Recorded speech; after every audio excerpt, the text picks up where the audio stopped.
Ketvirta akistata su Hegelman šiame OptiBeta lygos sezone ir praktiškai vienodi rezultatai 3-1, trečią kartą jau sužaidžiat, dar vienos rungtynės 3-2.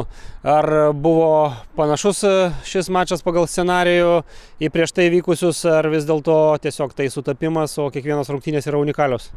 Ne, kiekvienos rungtynės, kaip jūs ir minėjot, jos yra skirtingos ir vienose rungtynėse mes turbūt daugiau valdėm iniciatyvą, laimėjom, kitose galbūt Hegelmanai, taip kad vienodų rungtynių, kaip sakau, nebūna. Visą laiką yra naujos rungtynės, nauja istorija, naujas baltas lapas.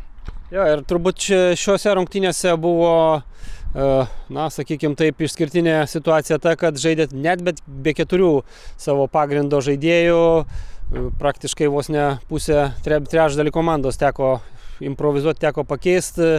Kaip sprendėt šitą rebusą ir ar pavyko jums jūsų nuomonę išspręsti? Vėlgi tie vaikinai, kurie išėjo, pakeitė tuos vaikinus, kurie yra dėl tam tikrų priežasčių, kai kurie dėl traumų, kai kurie dėl kortelių praleidę, tai aš neturiu jiems visiškai jokių pretenzijų ir tai, ką jie pademonstravo šiandien, mane pilnai tenkina, bet vėlgi pralošėm stipriai komandai. Ir prasileidom 3 įvarčius ir tuo viskas pasakyta.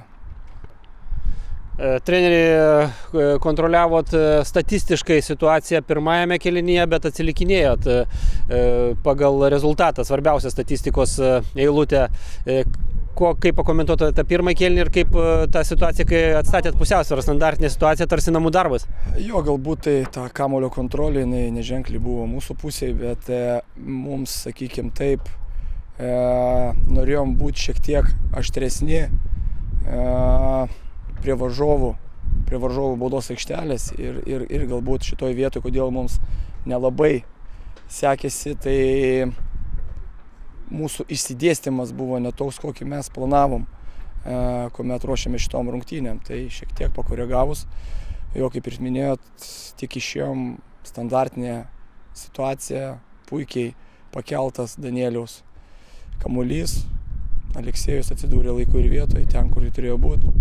Rezultatas 1-1, lyg ir taip lygios rungtynės, bet vėlgi toliau tas praleistas antras įvartis ir ko pasiekojo jau ten, sakykime taip, ar tu 2-1 pralošė, ar 3 ar 4, skirtumo jokio nėra ir didelės pajėgas ir šiek tiek persigrupavom, daugiau fokusavimo žaidimo į priekį, bet ko pasiekoje, priešininkas išėjo greitai, išpuolė greitą tranziciją ir pasiekė trečią įvartį.